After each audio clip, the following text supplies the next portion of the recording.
Magandang araw mga kababayan, narito na po ang inyong daily weather update para sa Sunday, May 25, 2025. Huwag kalimutang i-like ang video na ito, i-share sa inyong mga kaibigan, mag-subscribe sa aming channel, at i-click ang notification bell para lagi kayong updated sa lagay ng panahon. Batay sa pinakahuling ulat ng PAGASA, patuloy ang epekto ng Intertropical Convergence Zone, ITCZ. Ito ang pagsasalubong ng mga hangin mula sa magkaibang hemisphere. Dahil dito, inaasahan pa rin ang scattered rains and thunderstorms sa ilang bahagi ng Mindanao, Visayas, Mimaropa at ilang bahagi ng Bicol Region. Partikular na apektado ang mga probinsya gaya ng Palawan, Western Visayas at mga lugar sa Mindanao, kaya mas mataas ang posibilidad ng pag-ulan sa mga nabanggit na rehiyon. Luzon Weather Update. Sa nalalabing bahagi ng Luzon, makikita sa satellite images na halos walang makapal na kaulapan, kaya asahan ang mainit na panahon lalo na sa bandang tanghali. Gayunpaman, may posibilidad pa rin ng mga scattered rains and thunderstorms sa hapon hanggang gabi na maaaring tumagal ng 1 hanggang 2 oras.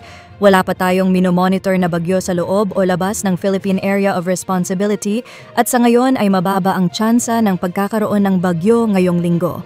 Ang temperature forecast sa Luzon, lawag, inaasahan ang mainit na panahon na may temperaturang mula 26 hanggang 34 degrees Celsius. Sa Tuguegarao ay posibleng umabot ang init hanggang 38 degrees Celsius, habang sa Baguio City ay malamig pa rin ang klima na nasa pagitan ng 17 hanggang 26 degrees Celsius. Sa Metro Manila, bahagyang mainit na panahon ang mararanasan na may temperaturang mula 25 hanggang 35 degrees Celsius. Sa Tagaytay ay inaasahan ang malamig hanggang katamtamang init mula 23 hanggang 33 degrees Celsius at sa Legazpi ay makakaranas ng banayad na init na nasa pagitan ng 27 hanggang 32 degrees Celsius. Sa Visayas and Palawan, dahil pa rin sa epekto ng ITCZ, mataas ang tsansa ng mga pag-ulan sa Palawan at inaasahang magiging maulap ang kalangitan sa malaking bahagi ng Visayas. Sa Calayan Islands, inaasahan ang katamtamang init na may temperaturang mula 25 hanggang 31 degrees Celsius. Sa Puerto Princesa ay bahagyang mas malamig na may temperaturang mula 25 hanggang 30 degrees Celsius, habang sa Tacloban ay makakaranas ng halos kaparehong lagay ng panahon na nasa pagitan ng 25 hanggang 31 degrees Celsius. Sa Cebu, inaasahan ang banayad na init mula 26 hanggang 31 degrees Celsius, at sa Iloilo ay posibleng umabot ang temperatura mula 26 hanggang 31 degrees Celsius. At sa Mindanao Weather Update, nitong mga nakaraang araw, naranasan ang pag-ulan sa malaking bahagi ng Mindanao.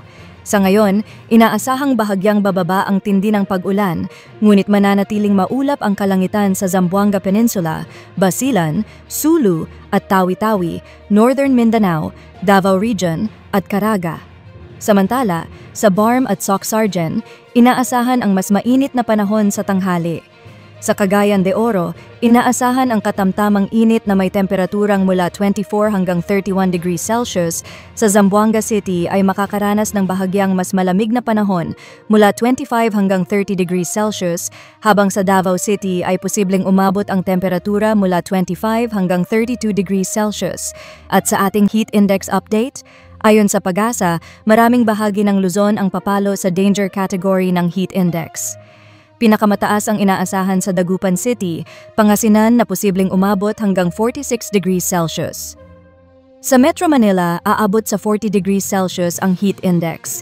Paalala po sa lahat, uminom ng sapat na tubig, iwasan ang matagal na pagkakabilad sa araw, at kung maaari ay manatili sa loob ng bahay tuwing tanghaling tapat. At sa ating sea conditions, wala tayong nakataas na gill warning sa alinmang bahagi ng bansa, kaya ligtas pumalaot ang mga maliliit na bangkang pandagat. Gayunpaman, kung may mga thunderstorms, posible pa ring lumakas ang alon, kaya't mag-ingat po ang ating mga kababayang mangingisda. At yan po ang kabuuang lagay ng panahon ngayong araw. Para sa mas marami pang weather updates, huwag kalimutang mag-like, mag-share, mag-subscribe at pindutin ang notification bell para laging updated sa susunod naming ulat. Ingat po kayo at magandang araw!